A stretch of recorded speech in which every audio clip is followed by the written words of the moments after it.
El siguiente programa es presentado y producido por Senda.fm para CTN Internacional.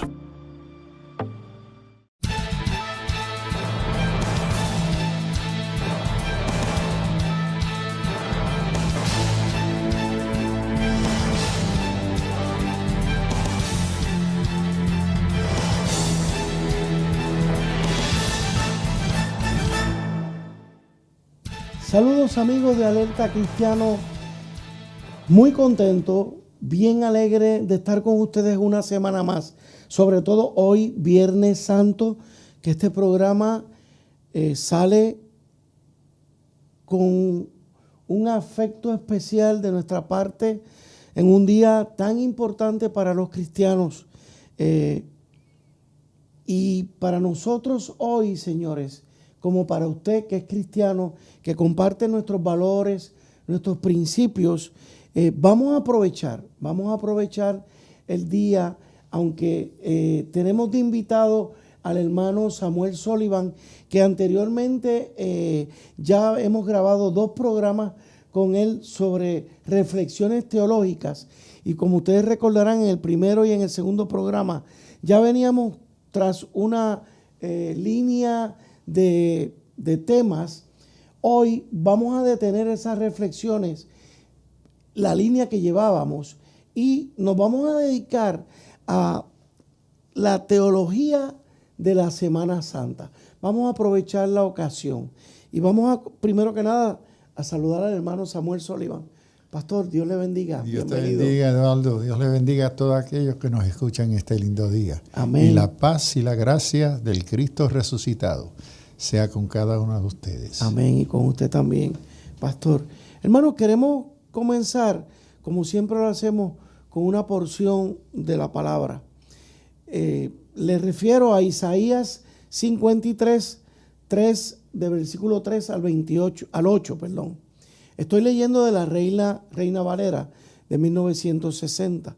Dice: despreciado y desechado entre los hombres, varón de dolores, experimentado en quebranto, y como que escondimos de él el rostro, fue menospreciado y no lo estimamos. Ciertamente, él llevó nuestras enfermedades y sufrió nuestros dolores, y nosotros le tuvimos por azotado, por herido de Dios y abatido. Mas él herido fue por nuestras rebeliones, molido por nuestros pecados. El castigo de nuestra paz fue sobre él, y por su llaga fuimos nosotros curados. Todos nosotros nos descarriamos como ovejas, cada cual se apartó por su camino, mas Jehová cargó en él el pecado de todos nosotros. Angustiado él y afligido, no abrió su boca, como cordero fue llevado al matadero, y como oveja delante de sus trasquiladores, enmudeció y no abrió su boca. Gracias, Señor, por tu palabra. Gracias, Señor, por tu entrega, por tu sacrificio, porque nos has bendecido eternamente a aquellos que hemos decidido recibirte en nuestro corazón. Pastor, desde chiquito, desde pequeño, hemos tenido siempre la experiencia de lo que llaman la Semana Mayor, la Semana Santa. Son unos días que siempre han sido de un recogimiento especial, que yo siempre he dicho que debería ser todos los días, ¿verdad? Pero pues los cristianos separamos esta semana para dedicar una atención particular a unos hechos históricos. Y quiero comenzar haciéndonos una pregunta obvia, ¿verdad? ¿Por qué es tan importante la Semana Santa para nosotros los cristianos?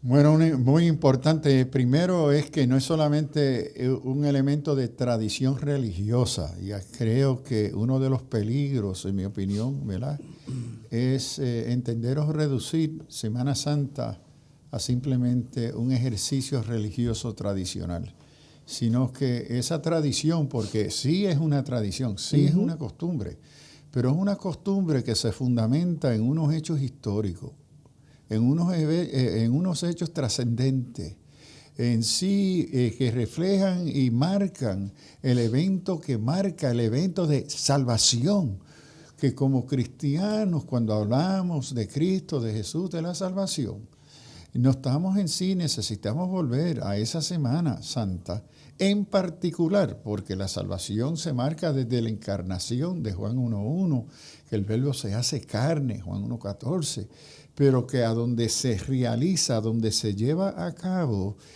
ese acto de Cristo, de Jesús el hombre, Dios encarnado, ofrecerse como aquel que asume las consecuencias de mis pecados.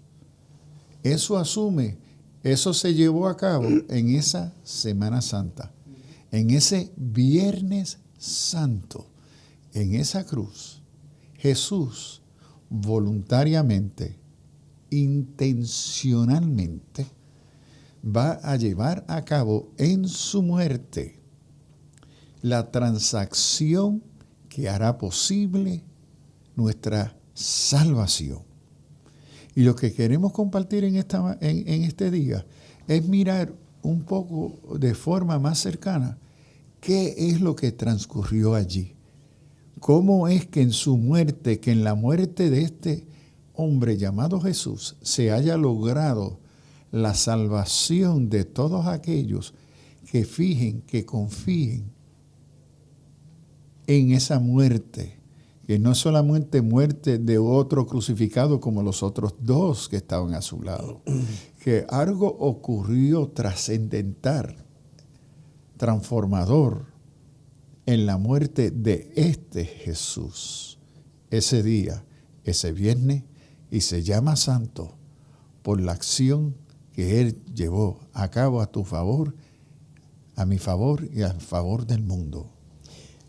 A veces yo me pregunto, pastor, si los cristianos estamos plenamente conscientes de todo lo que está envuelto en ese día, ese acto de Jesús, esa entrega libre, como usted dice, intencionada. Si nosotros de verdad tenemos una conciencia de qué efecto tiene en nosotros eso. Y a veces hasta, lamentablemente en estos tiempos, se ve tan liviano. Lo vivimos de manera liviana.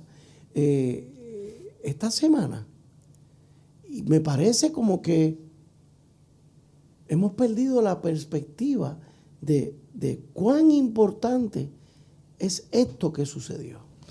Bueno, creo que sí hay, yo diría, una gran parte de la comunidad cristiana, primero cristiano, porque fuera del marco cristiano menos se entiende. Claro. ¿Qué es lo que sucedió ahí? Y aquí quiero enfatizar, ¿verdad?, que fue un evento histórico. Esto no es un cuento, no es un mito, no es una leyenda. Esto recoge los evangelios y Pablo recoge este evento de la muerte de Cristo en la cruz del Calvario. Y es llamativo que Isaías, siglos antes, profetiza y comienza a describir ese detalle, lo que va a ocurrir en ese evento en la cruz, en esta persona llamada Jesús. Correcto. Y entonces hay muchos que sí, Cristo murió por mí, es mi Salvador, he sido justificado, gloria a Dios, pero entender qué es lo que en sí, de qué está hablando Pablo a los romanos que viven en la ciudad imperial romana, que son testigos cuántas veces a crucifixiones, que conocen lo que es eso, lo han vivido, ¿verdad? ¿Qué es lo que está transcurriendo ese día, en esa cruz, en ese momento del Kairos de Dios, el momento redentor de Dios en esa cruz?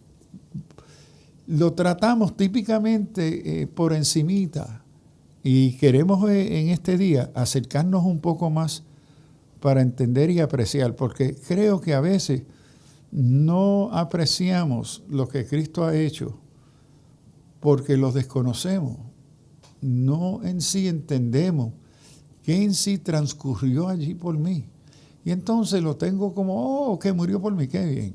Gloria a Dios, es mi Salvador. Es un día de fiesta. Pero entonces, al no acercarnos un poco más a ver unos detalles del cual Pablo desea compartir con la iglesia en Roma, y notes que parte del problema creo que tenemos, el reto es que en nuestras iglesias no estamos enseñando.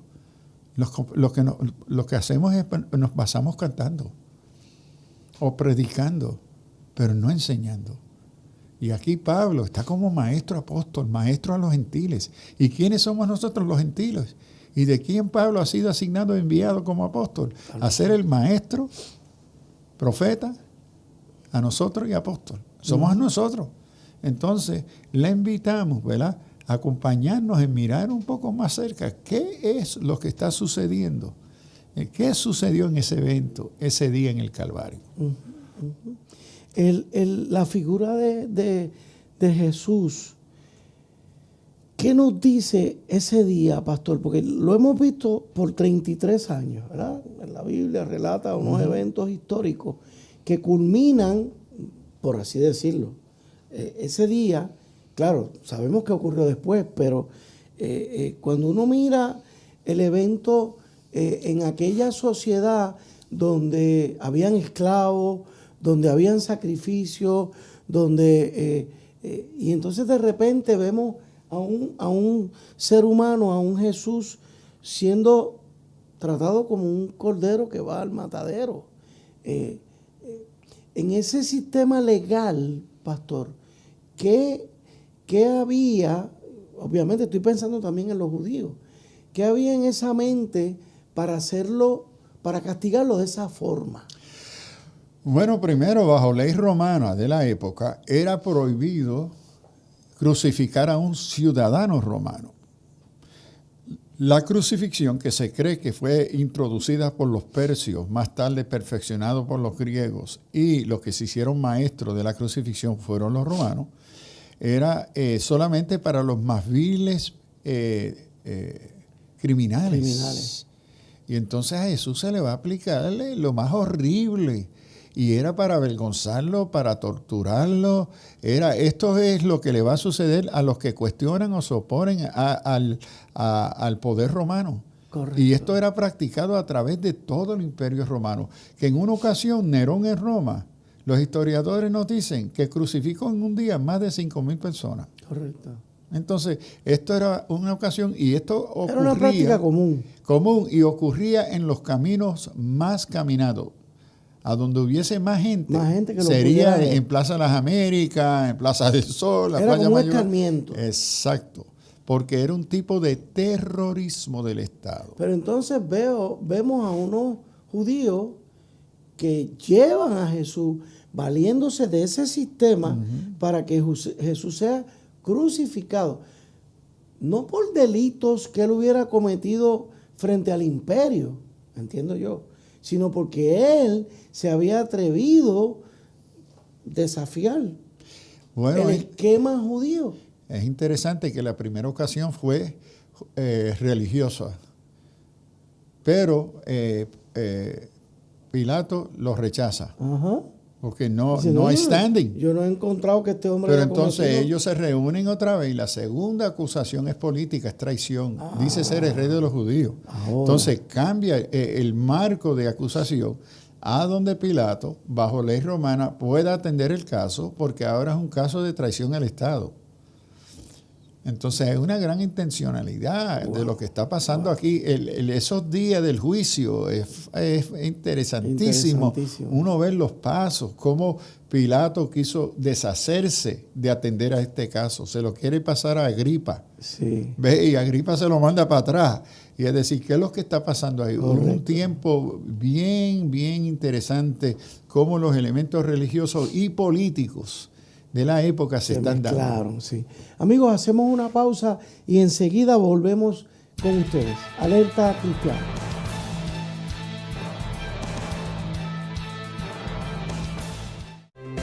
Conéctate y únete a nosotros a través de las siguientes redes sociales. Síguenos en twitter.com/WandaRolón. Búscanos en facebook.com/Apóstol Wanda Rolón. Véanos en youtube.com/Wanda Rolón. Y también nos sigues a través de Instagram @Wanda Rolón o a través de nuestra página web www.alaba.org.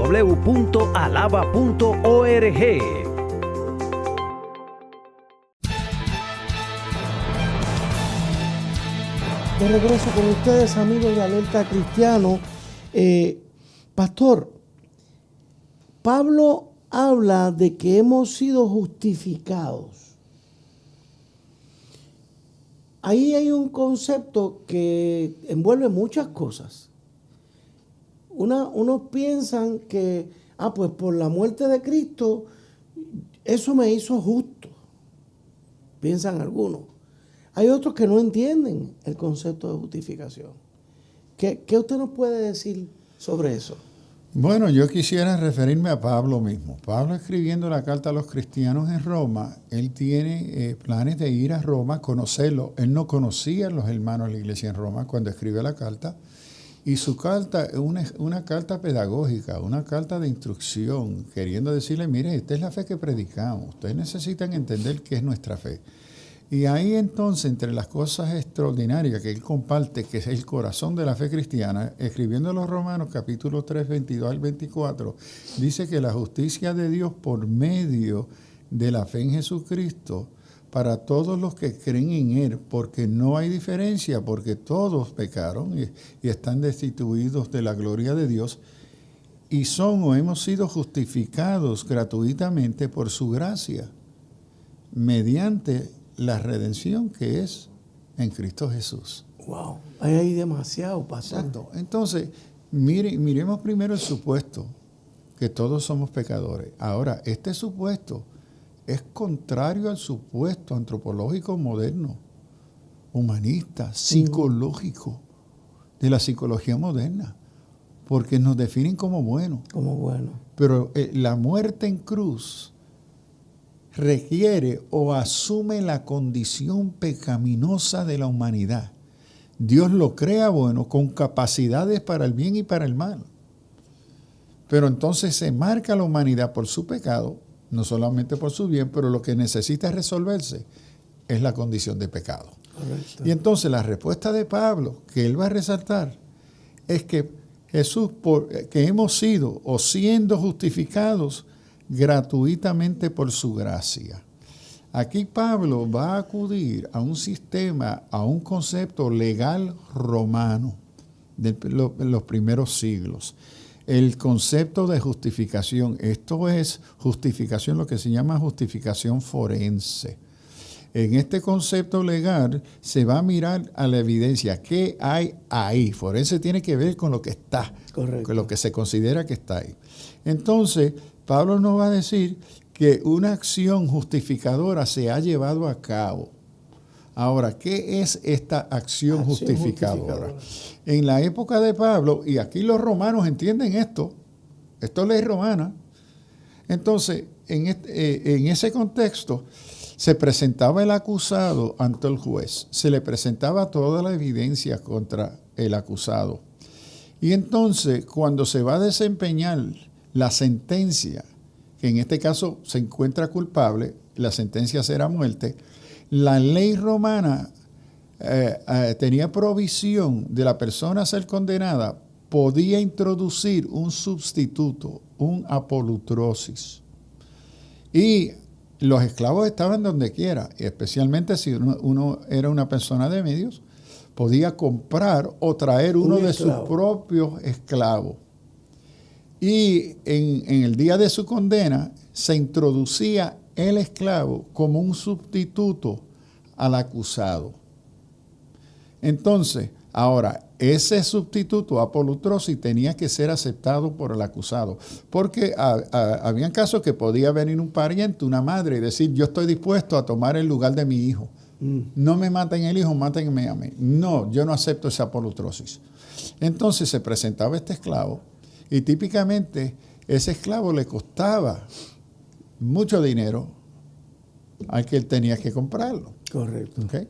Y entonces, cuando se emitía la sentencia, las consecuencias de la sentencia eran aplicado a la polutrosis, al esclavo. A él se le asignaba la culpa y a él se llevaba y se mataba. ¿Okay? Y entonces el acusado, que era culpable, por eso necesitaba un sustituto. Quedó libre, Queda libre, pero ¿por qué? Porque la acción de justicia, del sistema de justicia, se ha llevado a cabo. La justicia procura que alguien pague los platos rotos. ¿Quién va a pagar los platos rotos? El esclavo. Llevándose a cabo ese acto, ¿quién queda? El acusado. Al acusado se le identifica como justificado. Ahora, uno de los retos que tenemos en español, lo vemos también en italiano, en francés, que se va a traducir que hemos sido, porque note, esto es un hecho ya logrado, correcto. Pablo dice que esto ya se logró. Siendo ya justificados. Siendo ya. Ahora, hemos sido justificados. Que se interpreta muchas veces que el resultado de este proceso legal, yo salgo como justo, como persona justa. No. Correcto. No, porque si fuese justo, nunca hubiese necesitado una polutrosis, un sustituto a quien lo llevaron para matar. No, tú eres culpable. Entonces, cuando se habla de justificación, se ha aplicado a ti los procesos de la justicia. Correcto. Y tú te puedes ir porque la provisión de la ley para atender a esta condición ya se ha aplicado. Ya fue cubierta. Exacto. Sí. Pero no que tú eres justo. No. Y ese fue el precio de Cristo. Exacto. Tú eres culpable. Tú eres pecador. La evidencia es que este fue y murió a tu favor. Entonces, mire lo que dice Pablo. Siendo un evento pasado, porque Pablo está escribiendo por la resurrección. Correcto. Que ya esto, el apolutrosis, y aquí la palabra apolutrosis en griego es el redentor. Siendo justificado gratuitamente. No, claro, porque yo no pagué nada por Cristo. Nosotros no hemos pagado nada por Cristo haber muerto por mis pecados. Gratis, pero no barato. Le costó su vida. Su vida. Y no la vida como cualquier otro esclavo que merece muerte porque es pecador, sino del justo, aquel que de veramente es justo, sin pecado, asumió las consecuencias de mi pecado para hacerme libre. Entonces fue gratis, pero no barato. Y que esta acción de él asumir mi lugar fue una expresión de su gracia, siendo justificado gratuitamente por gracia. Y aquí la palabra charis, gracia, es un favor que no mereces. Que no merezco. No lo mereces. Entonces es la expresión del amor de Dios que el pecador no merece. Pero Dios, por ser amor, exhibe, comparte, expresa su amor. ¿Y cómo lo expresa? Ofreciéndose Él mismo mediante la gracia que es en Cristo Jesús el Redentor. ¿Quién es este que asumió el lugar de ser mi sustituto, de tomar mi lugar ante la condena, sabiendo que la condena era muerte? Reconociéndolo, se ofreció gratuitamente, voluntariamente, así expresando su amor, su misericordia, lo que Pablo va a llamar su gracia, charis, su gracia, algo que yo no merezco.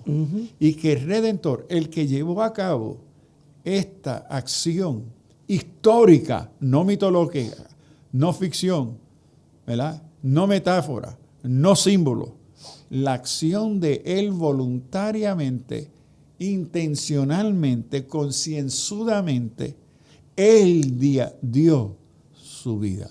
Él se ofrece para ser el que lleva el pecado del mundo, no de un pecador, porque un elemento interesante que nosotros hemos individualizado el pecado. Él murió por mí. Sí, eso es verdad, pero es una media verdad. Él murió por el mundo pecador. Por el mundo entero. Ve que su gracia abarca y invita. Por eso Pablo dice, los que creen en Él, los que reconocen. La oportunidad es que todos crean en Él. Yes. Y que todos los que crean en lo que Él llevó a cabo a nuestro favor como pecadores. Y aquí el elemento de creer, de confiar, ¿ve? Que esa acción no es mitológica, sino fue un evento histórico y que trasciende tiempo, que nos alcanza hoy, que los beneficios de la acción redentora de Cristo sigue siendo un recurso de salvación para nosotros hoy, 2000 años más tarde. Sí, que todavía nos sigue afectando. Ahora, pastor, usted dice un hecho que trasciende. ¿Qué hizo que el hecho de la de la muerte de Jesús trascendiera? Bueno, lo que va a trascender la muerte en cruz, porque es importante en la fe cristiana de no separar la crucifixión, el derramamiento redentora de sangre redentora en la cruz, separarlo del evento histórico de la resurrección en carne de la figura de Jesucristo. Okay. Porque lo que sucede, Pablo nos va a ayudar a entender que el evento posterior de la resurrección es que lo que va a validar, lo que va a darle el valor, la importancia trascendental en el sentido que lo que se logró en la cruz, lo que se llevó a cabo en la cruz, trasciende la muerte de un hombre en un madero romano, porque habían dos más a sus lados. Claro. Pero las acciones de crucifixión de esos dos no trascendieron nada. Ese es mi punto.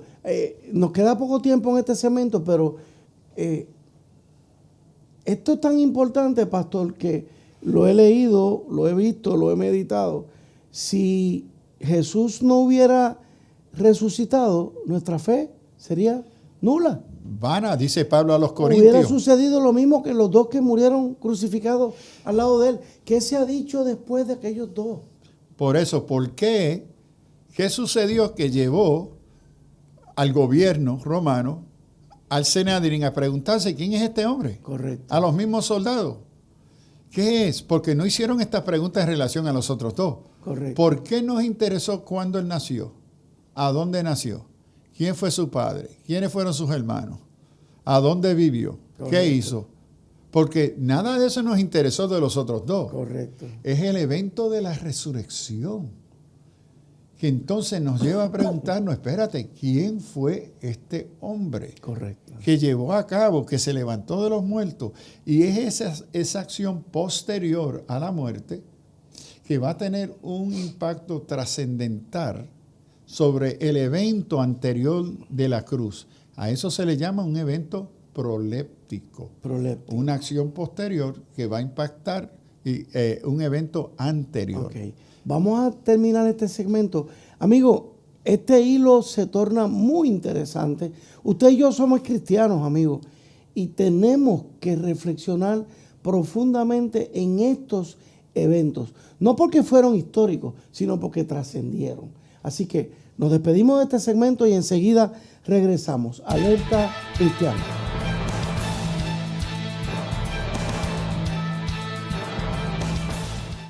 La Iglesia La Senda Antigua y los pastores Pablo Ortega y Wanda Rolón te presentan los nuevos horarios de servicios. Miércoles 7:30 de la noche, culto de alabanza y adoración. Viernes 7:30 de la noche, culto jóvenes Generación Antorchas. Domingos 10:30 de la mañana, culto impactando las naciones. Ven y sé parte de nuestra familia. Carretera 861, kilómetro 4.4, Barrio Piñas en Toalta. Y recuerda, nuestra casa es tu casa.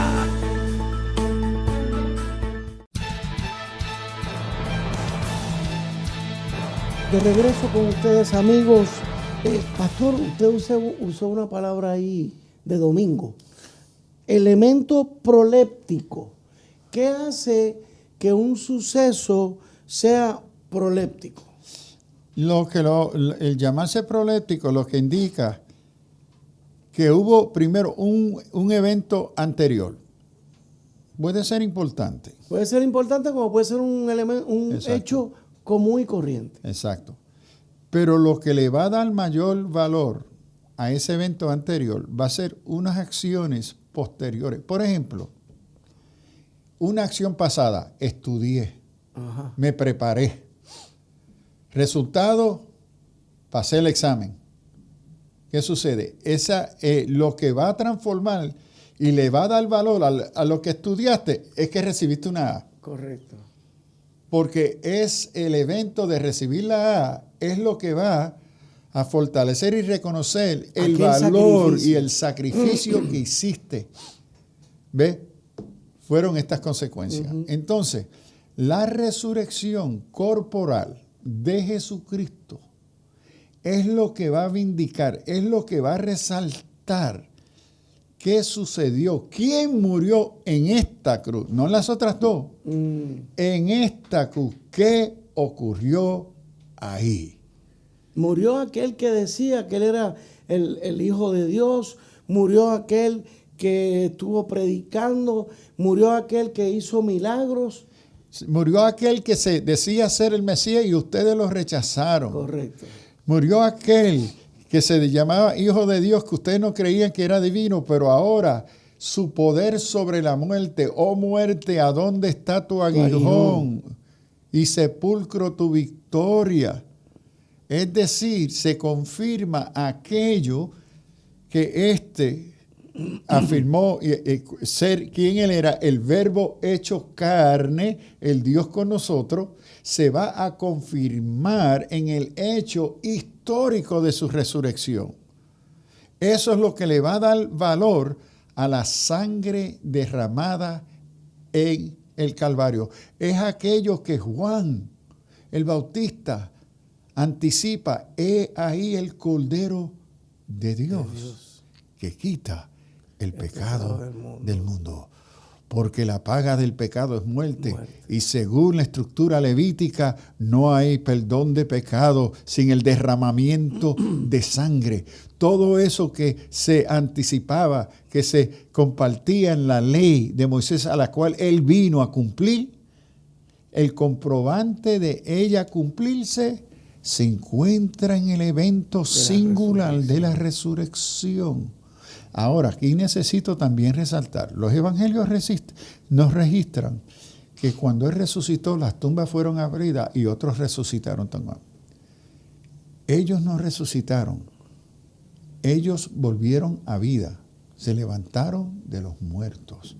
El uso de la expresión resucitó es que tu cuerpo no vuelve a morir, no se pudre.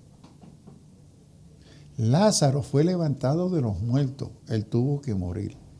La resurrección de Jesús no es volver a vivir, es más que eso. Vuelve a vivir y sigue viviendo eternamente porque ya no está sujeto a la muerte. Él ha tomado dominio y poder sobre la muerte.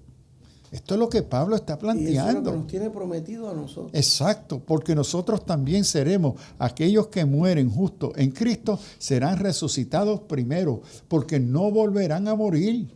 No es que serán levantados de los muertos.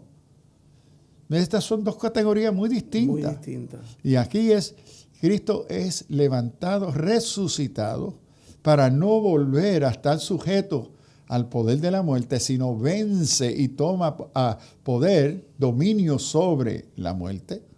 Y es ese evento, de esa expresión de su identidad histórica divino, el Dios Todopoderoso, que ahora es lo que va a confirmar lo que ocurrió en el Calvario, que esa sangre, distinto a la sangre brotada por los otros dos en la cruz, ellos murieron y brotaron sangre. Su sangre no es redentora. Correcto. Y lo que va a probar la diferencia es la resurrección. El gran peligro, y esto ha sucedido en la historia de la interpretación teológica moderna, en muchos teólogos modernos rechazan el carácter histórico de la resurrección. El mismo gran teólogo del siglo XX, Karl Barth, en su dogmática, dice no, que el evento de la resurrección no está sujeto a verificación histórica. Lo saca del ámbito histórico y lo espiritualiza. Okay. No, el evento de la resurrección, imagínense, con más de 500 testigos oculares. El historiador Toynbee, secular, cuando mira el testimonio de la resurrección, dice, mira, aquí hay tanta evidencia histórica que no podemos rechazar los elementos históricos de esta resurrección de este hombre llamado Jesús. Hay otro abogado llamado Greenleaf, que estaba enseñando en Harvard, que escribió el libro sobre cómo tratar el derecho a evidencia.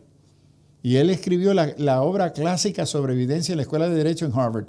Y él, judío, agnóstico judío, toma el caso de los recuentos de la resurrección en los evangelios y lo usa para examinarlo, para someterlo a los criterios de evidencia. Claro. Él llega a la conclusión, esto tuvo que ser un evento histórico, se convirtió cristiano.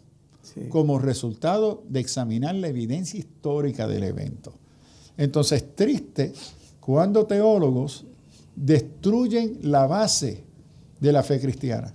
Porque si Él nos resucitó, si es un mito, un cuento, ficción, el pobre hombre buen judío que murió allí, un abuso político y religioso, eso es lo único, un buen maestro, ¿sí? Como tienen en el Islam, un profeta más.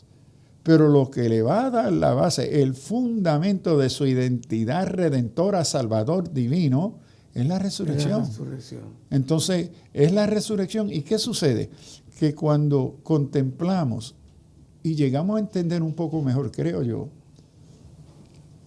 qué fue lo que sucedió en esa muerte. ¿Quién se ofreció? Voluntario, intencional, concienzudamente. ¿Qué fue lo que Él llevó a cabo a nuestro favor? Uh-huh. Eso nos debe de llevar a reflexionar y preguntarnos, ¿cómo respondo yo a este amor? ¿Cómo respondo yo a esta expresión de misericordia, de gracia, a mi favor cuando yo no lo merezco? Entonces, me parece que cuando entendemos un poco mejor qué fue, por qué, por quién, ¿y por qué esto sucedió? Esto nos debe de llevar a una reflexión de gratitud. ¿Cómo respondo yo a este gesto trascendental? Uh-huh. No solamente a mi favor, al favor del mundo y todo pecador que crea, que reconozca, que acepte que murió por mí, que yo soy ese pecador por el cual Él murió. Uh-huh. Y que esa muerte en la cruz trasciende tiempo, que no se limitó a los judíos, a los discípulos, a los apóstoles, sino que fue un acto eterno. Correcto. Eterno por toda la humanidad pecaminosa, pecadora. Él se ofreció como la respuesta para salvarnos de las consecuencias de muerte física y eterna de nuestro pecado.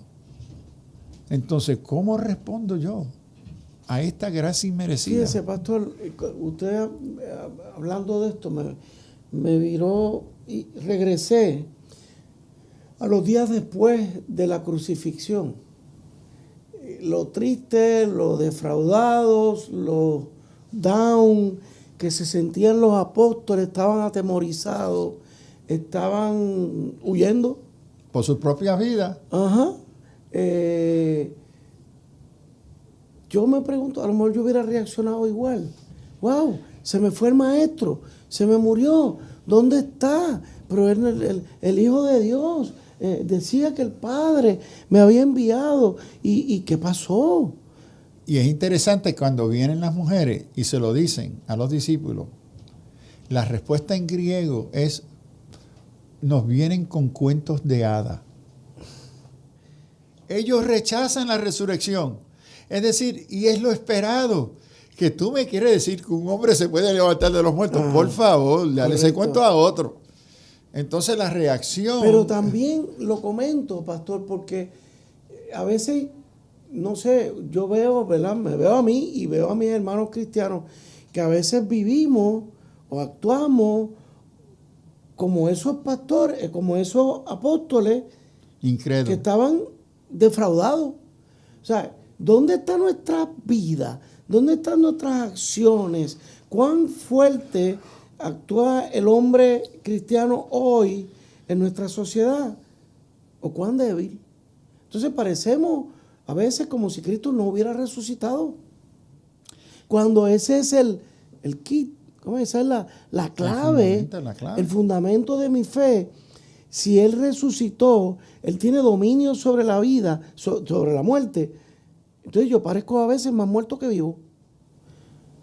O sea, ¿en qué yo estoy creyendo? Bueno, esto es una crisis y vemos que esto se ve en el ministerio. Yo me asombro cuando veo hombres y mujeres de Dios llamados al ministerio que sufren una crisis de identidad y de inferioridad. Inferioridad. Porque en una sociedad moderna, posmoderna, no hay un lugar, el lugar de prestigio y respeto en la sociedad posmoderna para un pastor o un ministro es nada. Los nuevos sacerdocios modernos, posmodernos, es el psicólogo, el abogado y el técnico científico. En una sociedad que asume que somos buenos y que de entrada despide la fe cristiana como mito. Entonces, mire este hombre, mire esta mujer a lo que representa un cuento de hadas. Qué bobo, qué tonto. Esto resulta en el asunto de relaciones profesionales con pastores en crisis de identidad. Porque no se están identificados con Cristo. Y lo que ha sucedido. Lo otro, con inferioridad. Mi llamado y vocación a ser un representante de este que tiene poder sobre la muerte, sobre la vida, la esperanza, no lo creo. Entonces me voy desvalorizando a mí mismo, me siento inferior. Y si no lo creo, menos lo vivo. Exacto. Entonces esto es una crisis en el ministerio. Entonces yo quiero hacer otra cosa, yo quiero ser artista, yo quiero ser psicólogo. Y si eres psicólogo cristiano, gloria a Dios, ese es tu llamado. Pero estoy hablando de personas en el ministerio que tienen un llamado. Se sienten inferior. Quieren estudiar psicología, quieren ser derecho, quieren ser abogado, porque el abogado le va a dar más prestigio que ellos ser pastores o evangelistas. ¿Ve? O van a hacer esto y aquello. Entonces, negando su santa vocación, sintiéndose avergonzado por la redención y justificación provista por nuestro Salvador. Sí. Vamos a hacer una pausa. Amigos, nos queda un último segmento que promete ser muy interesante. Alerta Cristiana.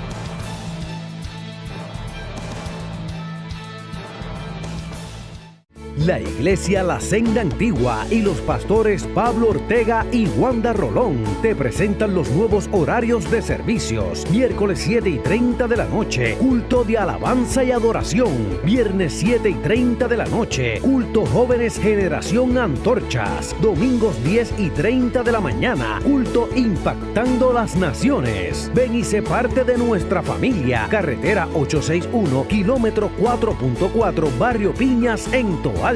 Y recuerda, nuestra casa es tu casa.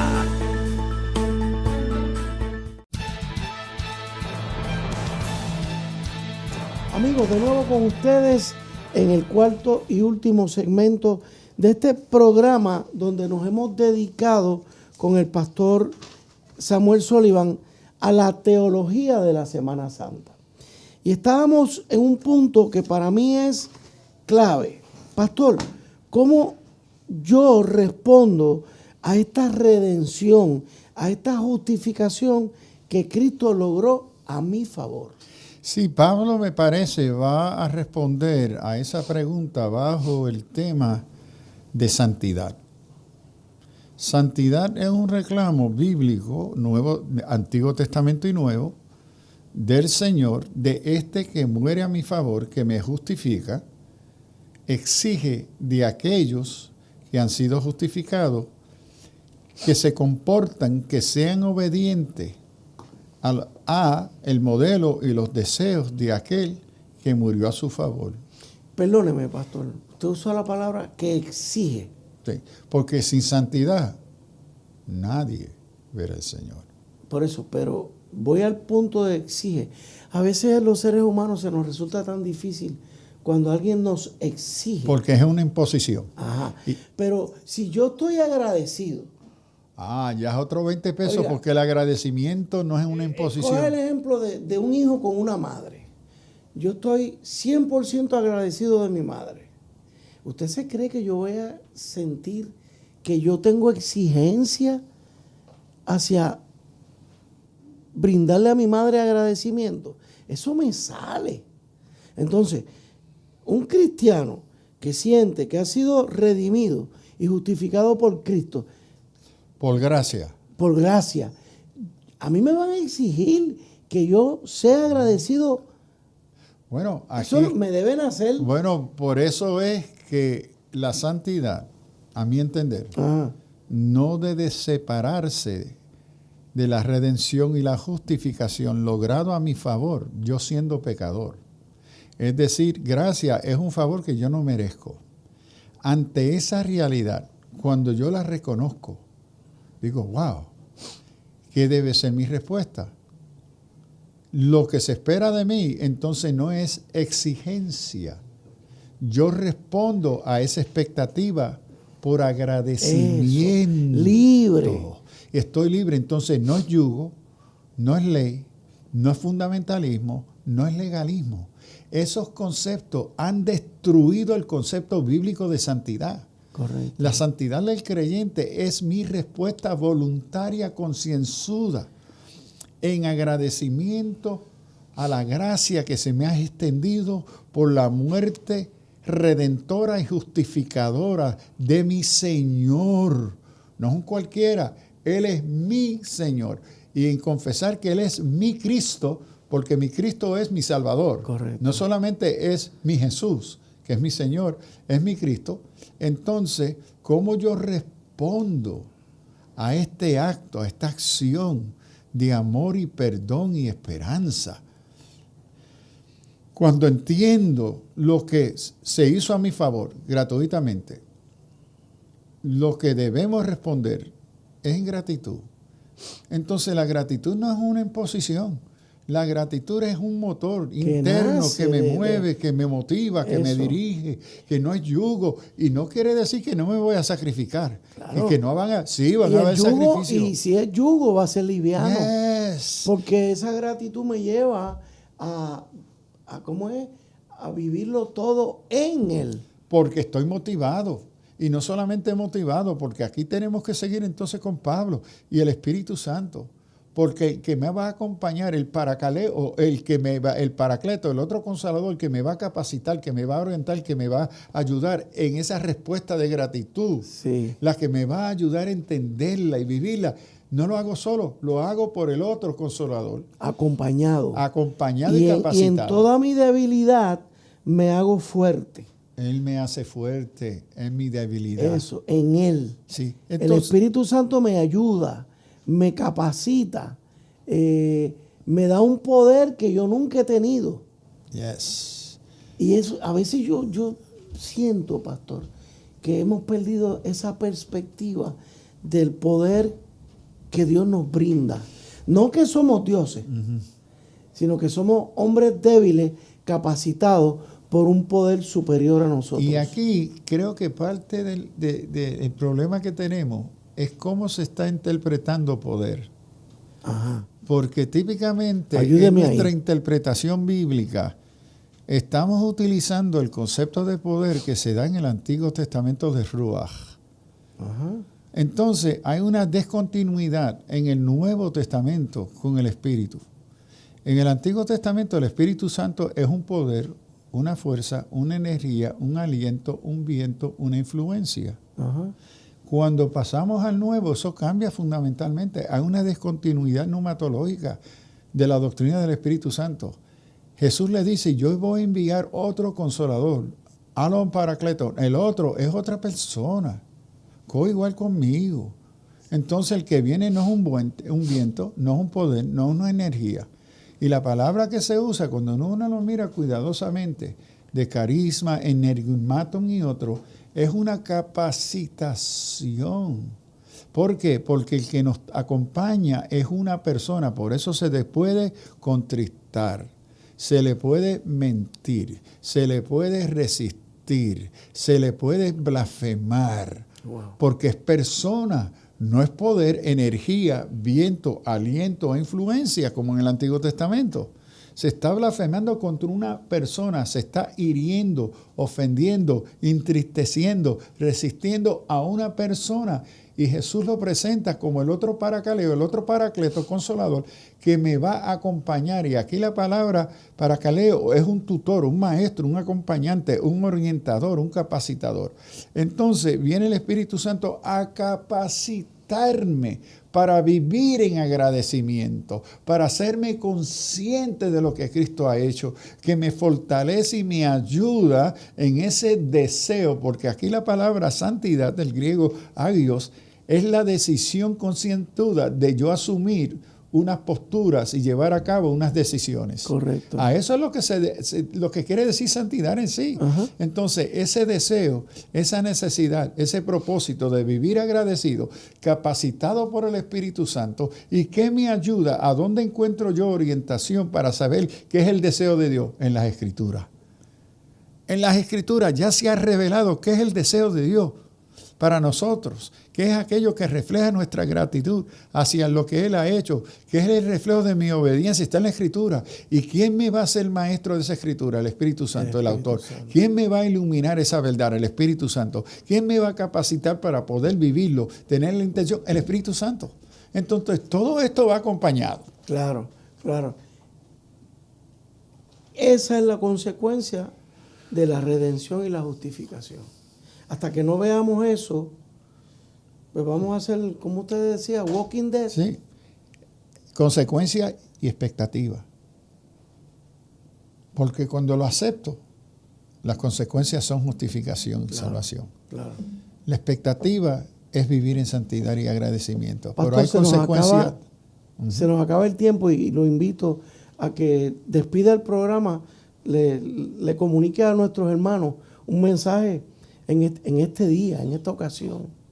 Reconocer la grandeza del amor de Dios, que Amén. aún siendo pecadores nos ha amado. Y Él no vino al mundo para condenarlo, sino vino para salvarnos. Amén. Y el Calvario y la resurrección no deben separarse. Son el mensaje de la grandeza del amor de Dios hacia usted y a mí, que somos pecadores, Amén. y que nos llama al arrepentimiento y nos recibe en su gracia. Que así sea.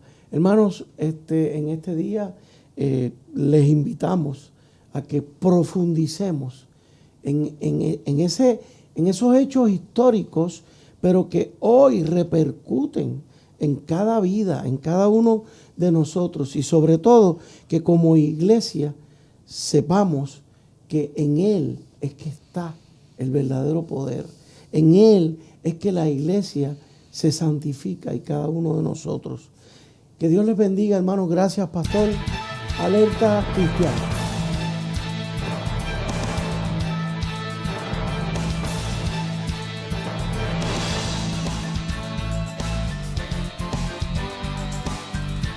El pasado programa fue presentado y producido por Senda.fm para CTN Internacional.